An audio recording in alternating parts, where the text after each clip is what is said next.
அவள் உட்காந்தா அந்த மேடைக்கே நான் வரமாட்டேன், திமுக கவுத்துருவேன்னு எத்தனை திமுக காரன் சொல்கிறாங்கிறத பாருங்க. ஆனால் வாங்கிட்டு அந்த டெண்டரை யார்கிட்ட கொடுத்தாங்கன்னா மாப்பிள்ளையோட கையாளுக்கு தான் கொடுத்தாங்க. வாங்க நானும் நீங்களும் ஒரு 5 கான்வென்ட்டுக்கு போவோம், அங்கே படிக்கிறவங்களில் 25% ஏழை மாணவர்கள் இருக்காங்களான்னு பார்ப்போம்.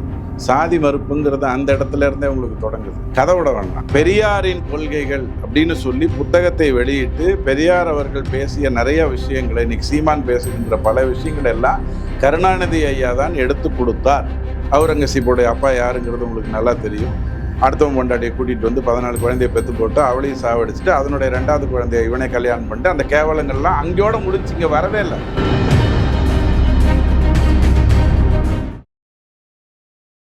ரிப்போர்ட்ஸ் நோ சொந்தங்களுக்கு பணிவான வணக்கம். இன்றைய அரசியல் சார்ந்த நேர்காணலில் நம்மோடு துக்ளக் வாசகர்களுடைய நிர்வாகி, பிரபலமான அரசியல் விமர்சகர் திரு ரவி டிடிஎஸ் அவர்கள் நம்மோடு இணைந்திருக்கிறார். சார் வணக்கம். பெண்கள் பவரில், உமன் பவரில் தான் திமுக மீண்டும் ஆட்சி அமைக்க போகிறது அப்படின்னு முதல்வர் ஸ்டாலின் அவர்கள் பேசியிருக்கிறார். கனிமொழி தான் முதல்வர் ஆவாங்களா? அவர் அப்படி சொல்லலை, அவங்களெல்லாம் சேர்ந்து நாங்கள் ஆட்சி அமைக்கிறோம் அப்படின்னு சொல்லியிருக்காரு. அவங்களுடைய உழைப்பில் ஆட்சி அமைப்போம். துர்காமாவுடைய உழைப்பு எனக்கு தெரியும். பாவத்தை போக்குறதுக்கு என்னென்னலாம் பண்ணணுமோ அவங்க பண்ணுறாங்க. இவங்க பாவம் பண்ணிக்கிட்டே இருக்காங்க, அவங்க பாவத்தை அது எனக்கு நல்லா தெரியும். ஸோ அது கிச்சன் கேபினெட். முதல்வராக பெண் வர போகிறாங்களா? இல்லை. பட்டியலினத்தவர் வர போகிறாங்களா? இல்லை. அதே பர்த் சர்டிஃபிகேட்டு தான், அதில் எந்த மாற்று கருத்தும் இல்லை. சரி, ஊராட்சியில் ஏற்கனவே தேர்தல் அப்படின்னு வந்துருச்சுனாலே திமுகவுடைய தேர்தல் அறிக்கை தான் ஹீரோ அப்படின்னு. ஆமாம், போன வாட்டி அதுதானே ஹீரோவாக இருந்தது. அதனால தானே இவங்களுக்கு 150 சீட்டு வந்தது, இல்லைன்னா வந்திருக்காது. ஆனால் இந்த வாட்டி அதுதானே வில்லனாக போகுது. செஞ்ச பாவம்லாம் திரும்பி வரப்போகுது இல்லையா? 30,000 3 லட்சம் வரைக்கும் இருக்கக்கூடிய மக்களை பாக்கெட்டாக ஏமாற்றி உனக்கு அது பண்ண போகிறேன், உனக்கு இது பண்ண போகிறேன்னு சொன்னது தான் அந்த தேர்தல் வாக்குறுதி. இந்த தேர்தல் வாக்குறுதிங்கிறது ஒரு கதாநாயகன் அப்படின்னு சிதம்பரம் ஐயா சொல்லி இந்த டிவி 2 ஏக்கர் நிலம் கொடுக்குறேன்னும் போது அவர் சொன்னார். 2 ஏக்கர் நிலம் உங்களுக்கு வந்திருக்குன்னு நினைக்கிறேன். நீங்கள் அதில் கரும்பு போட்டிருப்பீங்க, கேமராமேனுக்கு வெங்காயம் போட்டிருப்பேன், சின்ன வெங்காயம் விளைவிச்சிருப்பாரு, எனக்கு கொடுக்கல. பாஜக அரசும் கொடுத்த வாக்குறுதிகள் 100% நிறைவேற்றிடுச்சா? ஏதாவது 2 சொல்லுங்க. பாஜக கேட்குறேன் 100%. பாஜக ஏதாவது 2 சொல்லுங்க நிறைவேற்றலை. 100 அப்புறம் பார்த்துப்போம். ஏன்னா அகண்ட பாரதத்திலிருந்து சில வாக்குறுதிகளை வைத்து கொண்டு தான் நம்ம அரசியலே இருக்கோம். அதுக்கப்புறம் இந்தியா பார்ட்டிஷன் அது இதுன்னு நிறைய வந்துருச்சு. இந்த வாக்குறுதி கொடுத்தாங்க. நான் பிரபலமான அந்த தீகா பேச்சாளர்கள் இருக்காங்களே, தீகா திமுக பேச்சாளர்கள்லாம் இருப்பாங்க. நீங்கள் டெய்லி பார்த்துட்டு இருப்பீங்க 6 தொலைக்காட்சியில் 4 பேர் அவங்க தான் உட்காந்துருப்பாங்க. அவங்க 2 கோடி பேருக்கு மோடி வேலை கொடுக்குறேன்னு சொன்னார் அப்படின்னு ஒரு வாக்குறுதியை சொல்லுவாங்க. அது நியாயமான விஷயம். அந்த வாக்குறுதியை அவர் கொடுத்தார். ஒரு முதலமைச்சராக தேசத்தை பார்க்கும்போது என்னால் குஜராத்தையே இந்த அளவுக்கு கொண்டு வரணும் போது இந்தியாவை பெரிய அளவில் கொண்டு வர முடியுங்கிற நம்பிக்கையில் அவர் பண்ணார். நான் இல்லைன்னு சொல்லலை. அந்த 2 கோடி பேருக்கும் அரசு வேலை அப்படின்னு கொடுத்துருந்தா கடந்த 11 வருடத்தில் 33 கோடி பேருக்கு வேலை கொடுத்துருக்கணும். வாய்ப்பில்லை. ஆனால் ஸ்டார்ட் அப்ஸ் மூலமாகவும் ஸ்ட்ரைட் லோன்ஸ் மூலமாகவும் நிறைய பேரை உருவாக்கினதுனால தான் இந்திய அரசியல் வரலாற்றில் 2014 வரைக்கும் 52.55% இருந்த தனிநபர் வியாபாரம், அதாவது இண்டிவிஜுவல் சோல் ப்ரொப்ரைட்டர், அந்த மாதிரியான ஒரு வியாபாரம் 55% உயர்ந்தது. 2.5% 60 வருட இந்திய அரசியலிருந்து கடந்த 11 வருடத்தில் உயர்ந்து வந்தது. பாஜக சிலது சாத்தியம் இல்லாத விஷயங்கள் போல திமுக இருந்திருக்கலாம் இல்லையா? நான் தான் உங்களுக்கு அழகாக சொன்னேன்ல, அவர் ஒரு முதலமைச்சராக இருந்து குஜராத்தை நான் இப்படி கொண்டு வரும்போது இந்தியாவை இப்படி கொண்டு வர முடியுங்கிற நம்பிக்கையில் 2 கோடி பேருக்கு வேலை கொடுக்குறேங்கிற வார்த்தையை சொன்னார். நான் இல்லைன்னு சொல்லலை. ஆனால் இவர் வாழ்க்கை பூரா முதலமைச்சராக தானே இருந்தார்.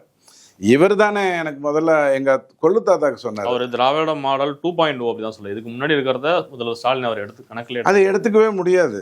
ஏன்னா அதை எடுத்துக்கிட்டால் கருணாநிதி ஐயா பேரில் இருக்கிற கெட்ட பேரை அப்படியே மறுதளிச்சிட்டா நல்லது. இப்போ மதுரைக்கு இவர் போகும்போது ஒரு இடத்த அப்படியே துணி போட்டு மூடினாங்க பாருங்கள். அந்த மாதிரி துணி போட்டு மூடணும்னு அவர் நினச்சிருக்கிறது நியாயமான அரசியல் தானே. நானாக இருந்தாலும் அப்படி தான் பண்ணுவேன். எனக்கு முன்னாடி இருந்தவங்களாம் தப்பு பண்ணியிருந்தா நான் கொஞ்சம் முன்ன பின்ன அப்படி தான் பண்ணுவேன். இவர் கொடுத்த வாக்குறுதி 525. அந்த வாக்குறுதியை பற்றி உங்களுக்கு நேரம் இருந்ததுன்னா எங்கள் துக்ளக் வாசகர் குழுவிலேருந்து 10 பேரை அனுப்புகிறேன். 20 வாக்குறுதிகளாக அவங்க கொடுத்ததும் செய்ததும் அப்படிங்கிறத பற்றி நீங்கள் நிகழ்ச்சி நடத்தினீங்கன்னா ரொம்ப நல்லாயிருக்கும். பெண்களுக்கு உரிமை தொகை 1.39 கோடி பெண்களுக்கு 28,000 வரைக்கும் இது வரைக்கும் ஊக்கத்தொகை கொடுத்துருக்கோம். உரிமை தொகைன்னு அவங்க சொல்கிறாங்க, உதவித்தொகையாக தான் கொடுத்தாங்க. உரிமை தொகைன்னு கொடுத்துருந்தா 2.2 கோடி திட்டத்தை மீண்டும் நாங்கள் பெண்களோட வளர்ச்சிக்காவதும் 2.0 ஆட்சி அமைந்தே தீர வேண்டும் அப்படின்னு சொல்லியிருக்காரு. அப்ப நாங்க இதை வந்து விரிவுபடுத்துவோம் அப்படின்னு சொல்லியிருக்காரு. உண்மைங்க, இதை விரிவுபடுத்துவாங்கங்கிறதுனால தான் இவங்களை நீக்கணும். காரணம் என்னன்னா 60 வருடமா இவங்க தான் ஆட்சி செய்துட்டு இருக்காங்க. 60 வருடமா இவங்க ஆட்சி செய்து ஒரு 1000 ரூபாய் ஒரு மாதம் யாருக்கு 20,000 ரூபாய் வருமானம் இருக்கக்கூடிய ஒரு குடும்பத்துக்கு 2.5 லட்சம் தானே அவங்களுடைய கணக்கு. 20,000 ரூபாய் குடும்ப வருமானம் இருக்கக்கூடிய ஒரு குடும்பத்துக்கு 3 பேருக்குன்னு வச்சுக்கோங்களேன் தோராயமா. அப்படி 3 பேர்னு வச்சுக்கிட்டிங்கன்னா எவ்வளோ வரும்? 7,000 ரூபாய் ஒரு மாதத்துக்கு ஒருத்தர் சம்பாதிக்கிறாருன்னு வருமா? அவருக்கு 300 ரூபாய் கிடைக்கும். இதை அவங்க பெருசாக பேசுகிறாங்கங்கிறது தான் அவங்களுடைய வாக்கு மூலமே ஒன்று.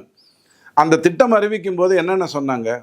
கார் இருக்கலாம், ஆனால் சொந்த பயன்பாட்டுக்கு இருக்கக்கூடாது. டீபோர்டு கார்டு வச்சுக்கலாம், டிராக்டர் இருக்கக்கூடாது, கனரக வாகனங்கள் இருக்கக்கூடாது, 2.5 லட்சத்துக்கு மேலே வருமானம் இருக்கக்கூடாது, சொந்த வீடு இருக்கக்கூடாது. இது எத்தனை பேர்? இப்போ 1,15,00,000. இன்னும் விரிவாக்கினே போனீங்கன்னா என்னாச்சு? நான் கேட்குறேன், இந்த 28,000 அப்படின்றது அங்க இந்த வீட்டில் வளரக்கூடிய ஒரு கல்லூரியில் படிக்கக்கூடிய யாரோ ஒருவருக்கு அது பலன் அளிக்குமா அளிக்காது? கண்டிப்பாக அளிக்கும். ஏன்னா விலைவாசி தான் ஏறிக்கிட்டே இருக்க. 2021 காய்கறியுடைய சராசரி விலை தினமாக சாப்பிட்றீங்க இல்லையா, கத்திரிக்காய், பீன்ஸு, வெண்டைக்காய் சாப்பிட்றீங்க இல்லையா, அதனுடைய சராசரி விலை 50 ரூபாயாக இருந்தது. இன்னைக்கு 80 ரூபாயா இருக்கு. இந்த 5 வருடத்துல மட்டும். பஸ் பாஸ்க்கு அது பயன்படும்ல? பஸ் பாஸுக்கு பயன்படும்.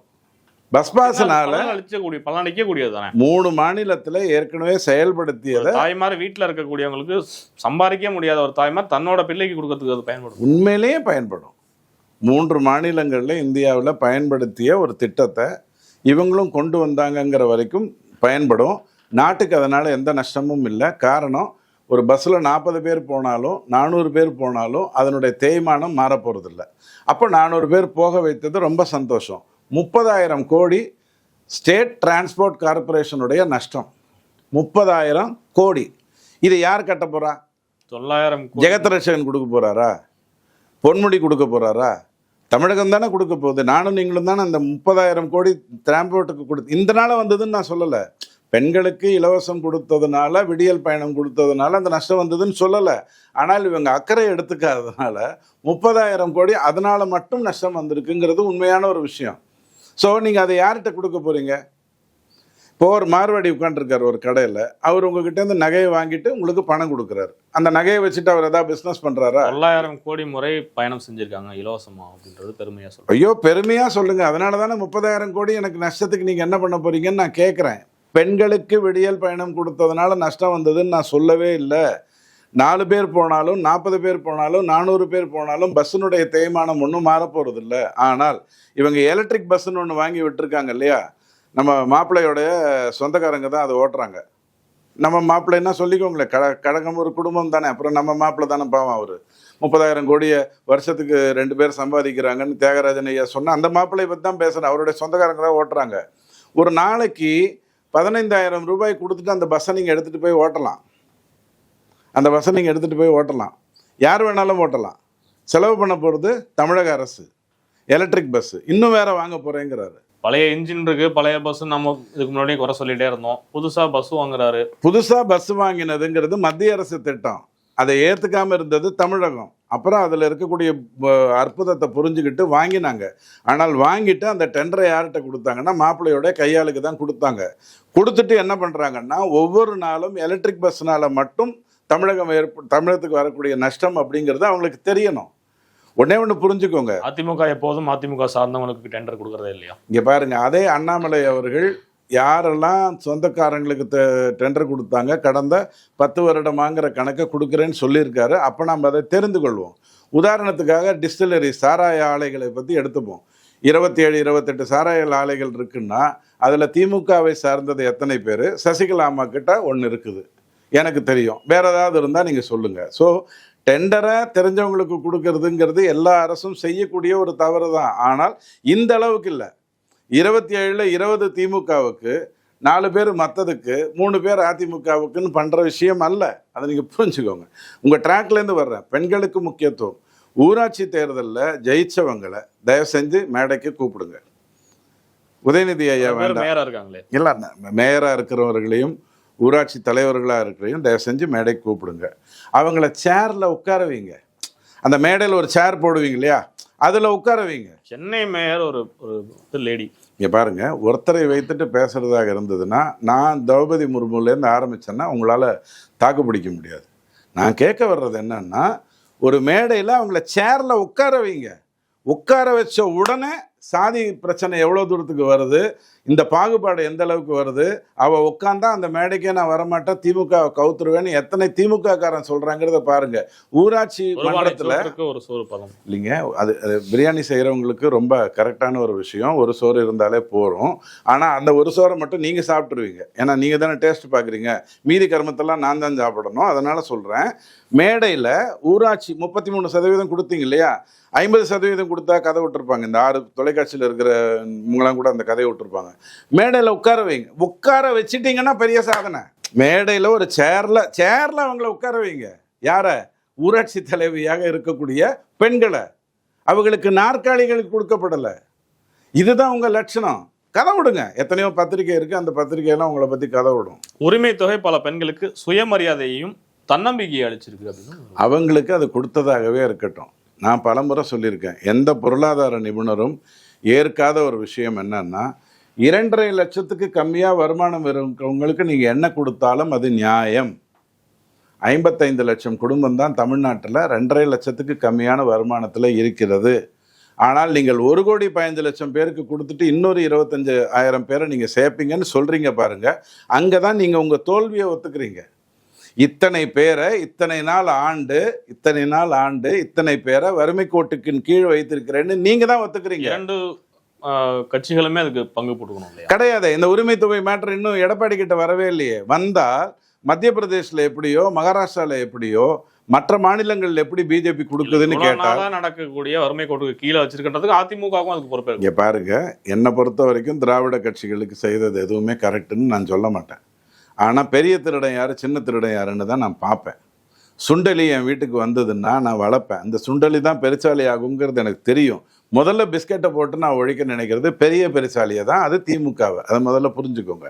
ஸோ இந்த பர்டிகுலர் விஷயத்தில் இத்தனை பேரை வறுமை கோட்டு கீழே வச்சு, ஆனால் மத்திய பிரதேசிலேயோ மற்ற இடங்கள்லையோ 2.5 லட்சத்துக்கு கம்மியாக இருக்கிறவங்களுக்கு மட்டும்தான் கொடுக்கப்படுகிறது. 2,500 ரூபாய் கொடுக்கப்படுகிறது. இந்தியாவில் முதல்ல கொடுக்க தொடங்கியது மத்திய பிரதேஷ். ஈரோடு கிழக்கில் நுரை தள்ளினத்துக்கு அப்புறம் நீங்கள் கொடுக்க ஆரம்பிச்சிங்க 1000 ரூபாய்க்கு. நீங்கள் 1000 ரூபாய் கொடுக்குறேன்னு சொல்லும் பொழுது 2014 சிதம்பரம் ஐயா கதாநாயகன் கருணாநிதி பார்த்து காப்பி அடிக்கணுங்கிறதுக்காக ஒரு தேர்தல் அறிக்கை 2014 கொடுத்தாரு. 8,500 ரூபாய் கொடுக்குறேன்னாரு. எதுக்கு? மாசத்துக்கு. நீங்கள் கொடுக்கறது எத்தனை? அப்போ அவர் பாரி வள்ளல். புரிஞ்சுதுங்களா? இது வெறும் மாரி வள்ளல் தான், அது பாரி வள்ளல். 8,500 ரூபா கொடுக்குறேன்னாரு. 99 சீட்டுக்கு மேலே வர முடியல. ஆக இந்த கதையெல்லாம் தூக்கி போடுங்க. ஒரே ஒரு விஷயம், அந்த முக்கியமான மேட்டரை சொல்லிடுறேன். பணத்தை நீங்கள் மக்களுக்கு பெருவாரியாக கொடுத்தீங்கன்னு சொன்னால் 2.5 லட்சத்துக்கு கம்மியாக இருக்கக்கூடிய ஏழை குடும்பங்களுக்கு அது பலன் தரும். ஆனால் அந்த 2.5 லட்சத்துக்கு மேலே இருக்கக்கூடிய, அதாவது 55 லட்சத்துக்கு குடும்பங்களுக்கு மேலே நீங்கள் கொடுக்குறீங்க இல்லையா, அந்த பணம் மார்க்கெட்டில் சுழலும். மார்க்கெட்டில் சுழன்றால் வணிகனுக்கு தான் அது உதவியாகும். முதல்ல 70 ரூபாய்க்கு அரிசி கொடுப்பான். நீங்கள் நிறைய பேர் வாங்க ஆரம்பித்த உடனே 80 ரூபான்னுவான். இன்னும் நிறைய பேர் வாங்க ஆரம்பித்த உடனே 90 ரூபாய்னுவான். வணிகனுக்கு தான் அந்த பணம் போய் சேரும். அது 2 மதத்தை சார்ந்தவர்கள் தான் பெருவாரியாக மத வணிகத்தில் இருக்காங்க, இந்துக்களும் இருக்காங்கங்கிறதுல எனக்கு ஒன்றும் மாற்றுக்கிறது இல்லை. ஆனால் இந்த வணிகர்களுக்கு மட்டும்தான் போகும். இந்த மாதிரி சலுகைகள் இப்படி பணம் கொடுத்தால் அது வணிகருக்கு தான் போகும். 2.5 லட்சத்துக்கு இருக்கிறவங்களுக்கு என்ன வேணாலும் கொடுங்க. ஒரு உதாரணத்துக்கு இந்த கனிமொழி அம்மா இந்த வாட்டி ஜெயிக்கிறதுக்கு வாய்ப்பே இல்லை. ஓரணியில் தமிழ்நாடுன்னு நாங்களும் போய் சில பேரெல்லாம் 20,000 ரூபாய் கொடுத்துக்கிட்டு செட் பண்ணி ஓடிபி நம்பரெல்லாம் வாங்கி பண்ணிட்டோம். இருந்தும் ஜெயிக்கிறதுக்கு வாய்ப்பு இல்லை. அதனால இப்போ விஜய் வேற ஹெலிகாப்டர், ஒவ்வொரு வீட்லேயும் ஒரு ஹெலிகாப்டர் தயாரிச்ச இந்த தேர்தல் வாக்குறுதி 24 அதுதான் கிளீன் ஸ்வீப் பண்ணது காரணமாக இருக்கு. நான் தான் திரும்பவும் சொல்கிறேன், நீங்கள் சொன்ன பொய் தான் நீங்கள் கிளீன் ஸ்வீப் பண்ணதுக்கு காரணமாக இருந்தது. நீங்கள் சொன்ன ஏமாற்று வேலை தான் 2026 உங்களை ஸ்வீப் பண்ண போகுது. இது எங்களுக்கு தெரியும். ஆனால் இப்போ கனிமொழியம்மா சப்போஸ் கொண்டு வராங்க, 2.5 லட்சத்துக்கு கம்மியாக இருக்கக்கூடிய குடும்பங்களுக்கு ஒரு ஏசி, ஒரு ஃப்ரிட்ஜு, ஒரு கட்டில், ஒரு பீரோ கொடுக்குறேன்னு சொன்னாங்கன்னா நான் வரவேற்பேன். 2.5 லட்சத்துக்கு கம்மியாக இருக்கக்கூடிய குடும்பத்துக்கு நீங்கள் எதை செய்தாலும் நான் வரவேற்பேன். அது 55 லட்சம் குடும்பங்கள் தமிழ்நாட்டை பொறுத்த வரைக்கும். அதுக்கு மேலே நீங்கள் எது கொடுத்தாலும் அது அயோக்கியத்தனம். அது மார்க்கெட்டில் வணிகனுக்கு மட்டும்தான் உதவும், வேற எவனுக்கும் உதவாது. திராவிட இயக்கத்தால் பெண்கள் அடைந்த வளர்ச்சியை மற்றவர்களுக்கும் எடுத்து செல்ல வேண்டும். எனக்கு இந்த நான் ஊராட்சி மன்ற தலைவிகளை பற்றி உங்ககிட்ட பேசினேன். நீதி கட்சி தொடங்கிய அன்னைக்கு ஒரு பெண் தான் பேசினாங்க, தலைமை ஏற்று பேசினாங்கன்னு பெருமையாக சொல்லியிருக்காரு அவர். அவருக்கு பாவம் நீதி கட்சினா எங்கே இருந்ததுன்னு கூட தெரியாது. அவங்கள பொறுத்த வரைக்கும் ஈவே ராமசாமி ஐயா தான் நீதி கட்சி. நீதி கட்சியில் அந்த பெண் இருந்தாங்க, பேரை வேற சொல்கிறாரு. எனக்கு என்ன வேணும்னா அந்த குடும்பம் எப்படி இருக்குது தேசன்னு சொல்லுங்கள். அதே நீதி கட்சி மேடையில் ஈவே ராமசாமி ஐயா பக்கத்தில் நிறைய பேர் உட்காந்துருந்தாங்க. அவங்கெல்லாம் எப்படி இருந்ததுங்கிறது தினத்தந்தியே சொல்லட்டும். ஆனால் அந்த பெண் பேசினாங்க இல்லையா பிரம்மாண்டமா, அவங்க எப்படி இருக்கு, அவங்க குடும்பம் எப்படி இருக்குது தேசன்னு சொல்லுங்கள். பெரியார் கட்டி எழுப்பிய தமிழ்நாடு முன்னேற்ற பாதையில் தொடர்ந்து செல்கிறது அப்படின்னு சொல்லி அதில் எந்த தப்பும் இல்லை. வீரப்பனால தான் இது நல்லா இருந்தது. அந்த மலை இருக்கு இல்லையா, அந்த மலையில் போய் கேட்டிங்கன்னா வீரப்பன் இருக்கிற வரைக்கும் நாங்களாம் நல்லா இருந்தோம்னு சொல்லத்தான் செய்வாங்க. அதை நான் போய் மறுப்பேனா? மறுத்தா ஏதாவது 1-2 துப்பாக்கி மீதி வச்சுருந்தாங்கன்னா டுப்புக்குன்னு எடுத்து என்ன சுட்டுட்டா நான் என்ன நக்கீரன் கோபாலை ஏமாற்றிட்டு தப்பிக்கிறதுக்கு செத்து போயிடுவேன். ஸோ அந்த விதத்தில் நான் ஒத்துக்கிறேன், நான் ஒன்றும் மாற்றுக்கிறதே இல்லை. வீரப்பன் இருந்த வரைக்கும் அந்த மலை எப்படி இருந்ததோ அதே மாதிரி ஈவே ராமசாமி ஐயாவால் தமிழ்நாடு நல்லா தான் இருக்குது, ஒன்றும் மாற்றுக்கிறதே இல்லை. அவரோட கொள்கையை தாங்கி தான் இந்த அரசே இருக்கு. 2 கொள்கையை சொல்லுங்க. ஈவே ராமசாமி ஐயாவுடைய 2 கொள்கையை முன்னேற்றத்திற்காக எவ்வளவோ பேசியிருக்காரு. என்ன பேசினார்? நான் சிலதெல்லாம் சொல்லுவேன், என்னை விட பெட்டரா சீமான் சொல்லுவார். ஜாதி மறுப்புக்கு எதிராக பேசி. ஜாதி மறுப்பு இன்னைக்கு இருக்கா? இன்னைக்கு நீங்கள் போய் ஸ்கூலில் சேருங்க. ஸ்கூல்லலாம் சேர்க்க வேண்டாங்க. மத்திய அரசு காங்கிரஸ் அரசு கபில் சிப்பில் இருக்கும் பொழுது ஒவ்வொரு கான்வென்ட்லேயும் 25% ஏழைகளுக்கு சீட்டு கொடுக்கணும்னு ஒரு திட்டம் கொண்டு வந்ததா இல்லையா? ரைட் டு எஜுகேஷன் கொண்டு வந்தாங்களா இல்லையா? வாங்க நானும் நீங்களும் ஒரு 5 கான்வென்ட்டுக்கு போவோம். அங்கே படிக்கிறவங்களில் 25% ஏழை மாணவர்கள் இருக்காங்களான்னு பார்ப்போம். சாதி மறுப்புங்கிறது அந்த இடத்துல இருந்தே உங்களுக்கு தொடங்குது. கதை விட வேண்டாம். பிரிட்டிஷ் காலத்தில் இந்த கிறித்துவர்கள்லாம் வந்து மருத்துவமனை கட்டினாங்க, அவங்க தான் வந்து கோயிலை கட்டினாங்க, அவங்க தான் வந்து பள்ளிக்கூடத்தை கட்டினாங்க சொல்லிக்காரு. முழுமையாக நாங்கள் வந்து கொண்டு வந்துட்டோம். என்னங்க 60 வருஷத்தில் என்னங்க முழுமை? ஒரு பூசணிக்காய் வெட்டுறதுக்கு எவ்வளோ நேரங்க டைம் ஆகும்? நீ பலாப்பழத்தை வெட்டி விட்டாய், நான் பூசணிக்காய் வெட்டுகிறேன்னா எவ்வளோ நேரம் ஆகிடும்? 60 வருஷம் ஆகும். இடையில 4 முறை அதிமுக இருந்தது. இங்கே பாருங்க, அதிமுக வந்ததுனால தமிழகம் 3 காரணங்கள்னால் நல்லது நடந்தது. முக்கியமாக சொல்கிறதா இருந்தால் 3 காரணங்கள். நம்பர் 1 காரணம் சாலைகள் வந்தது எம்ஜிஆரால். நம்பர் 2 காரணம் இன்ஜினியரிங் கல்லூரிகள் வந்து அதில் 65% மெரிட்டில் கொடுக்கணும், 35% தான் மேனேஜ்மெண்ட் கோட்டான்னு கொண்டு வந்தார் பாருங்க, அதனால் முன்னுக்கு வந்தது. எடப்பாடி ஐயா நீட்டில் 7.5% கொடுத்தாரு இல்லையா, அரசு பள்ளியில் படிக்கிறவங்களுக்கு கொடுத்தாரு இல்லையா, அதனால தான் மெத்தையில் படித்தவனுக்கும் அதாவது கொழுத்த பணக்காரனுக்கு மட்டும் இருந்த மருத்துவம் எல்லாருக்குமாக போய் சேர்ந்தது. அதிமுகவுடைய எம்ஜிஆர் அவர்களுடைய சாதனையை மட்டும் நான் உங்களுக்கு தனி ரீலாக கொடுக்க முடியும். ரீல்னா இவங்க திமுக சுற்றுற ரீல் இல்லை, உண்மையான ரீல் கொடுக்க முடியும். ஜெயலலிதா அம்மா உடைய காலகட்டத்தில் மட்டும் எவ்வளோ நல்லது நடந்ததுன்னு என்னால் சொல்ல முடியும். சுருக்கமாக சொல்லட்டுமா? நேத்தி கூட அண்ணாமலை 2 திராவிட கட்சிகளுக்கும் மூத்த முன்னோடி கொள்கை வந்து ஈவராதனை. ஸோ 2 பேரும் செஞ்சதெல்லாம் இது ஒரு தவறான ஒரு கருத்து, நல்லா புரிஞ்சுக்கோங்க. ஈவே ராமசாமி ஐயாவை எதிர்த்து தான் திமுகவே தொடங்கப்பட்டது. தயவு செஞ்சு அதை மக்களுக்கு தெளிவாக சொல்லுங்கள், ஏன்னா உங்களுக்குலாம் வரலாறு தெரியும்.